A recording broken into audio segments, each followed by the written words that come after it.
Toastmaster, fellow Toastmasters, and guests, thank you for having me here today. As we shared, my speech today is called Call the Cops More. I have a lot to say about this, and I don't want you to be fearful that I'm going to make you call the cops today. Go ahead and relax.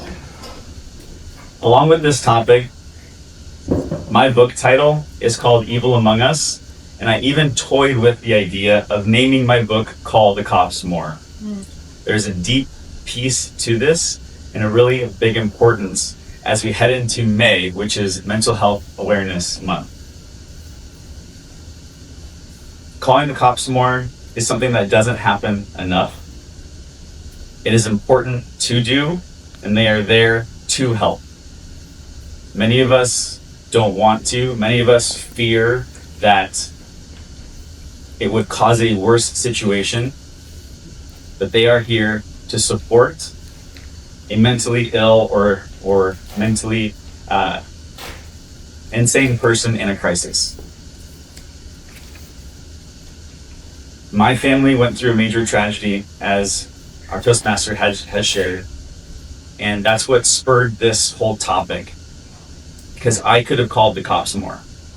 My parents could have called the cops more. This leads to a really interesting topic that I spoke with a therapist with recently. She laid this out in such a great way that I had to share it with everybody.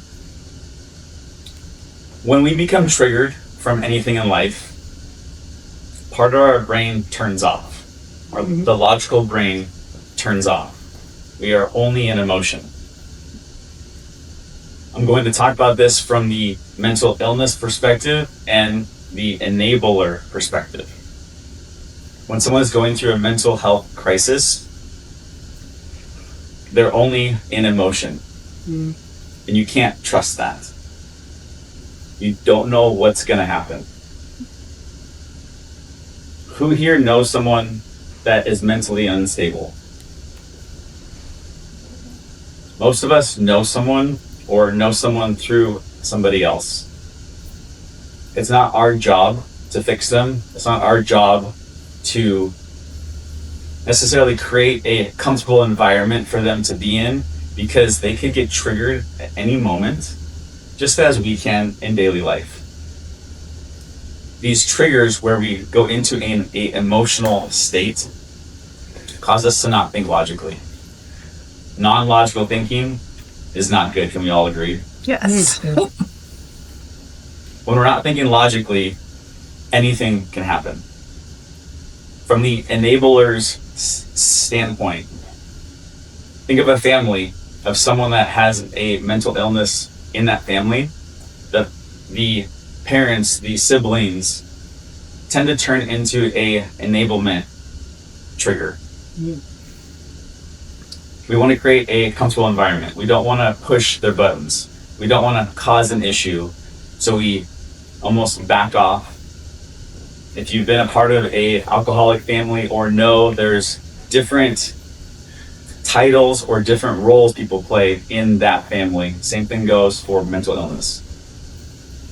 When we don't act by calling the cops, when someone's not acting appropriately, as we would deem appropriate in society, we are enabling them. Now, horrible things don't happen every household, but many of us, if we really think about it, know someone that's been through something super traumatic, or we've heard about it in the news. So most of us go through this with enabling, maybe not knowing that we're doing it. We think we're doing the right thing.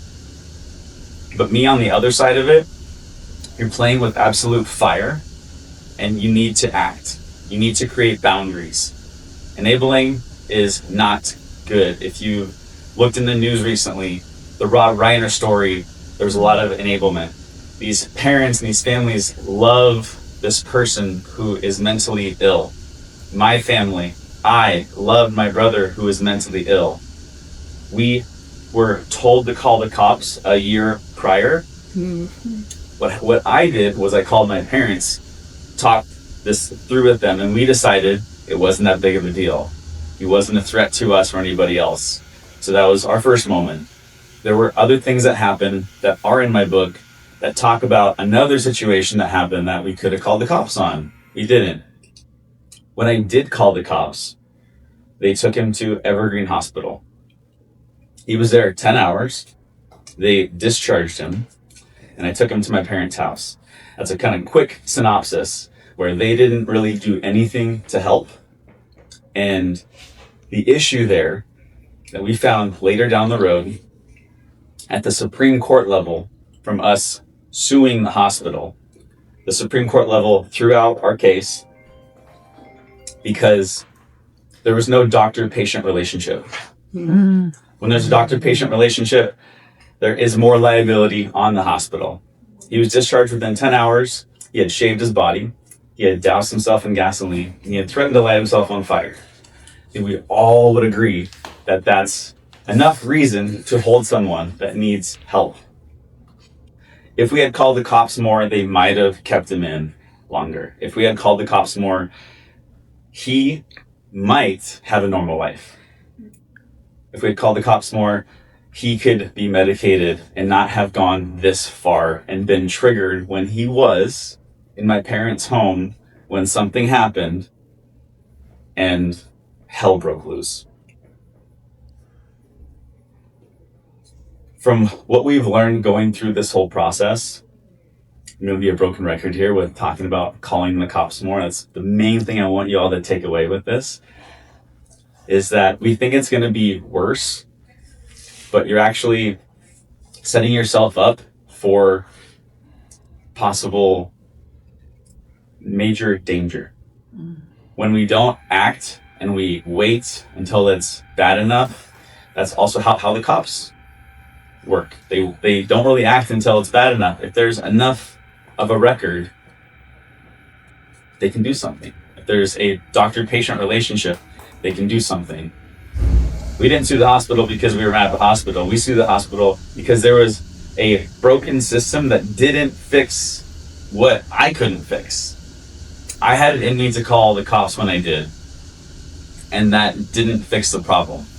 And so I'm here as a awareness to what happened to us, to help others to not go through this, and to save lives. My brother murdered my mom. My brother tried to murder my dad.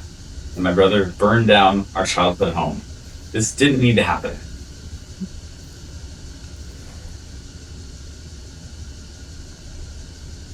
There's a lot I can share about my book and mental illness, but as we step into May, I just want us all to think about what we can do to make a difference in this area with a friend of ours, with our family, with our own selves. Now, this therapist I talked to, it really made a difference for me how she explained it, that when we get triggered, we go into an emotional state. And so how do we get out of that? I don't have the answers for you today, but that's something that I'm going to be working with the team, with mental health professionals to support others as they navigate this in their life. So as we head into Mental Health Awareness Month, think about my speech today, think about our story, and do not hesitate to call the cops more.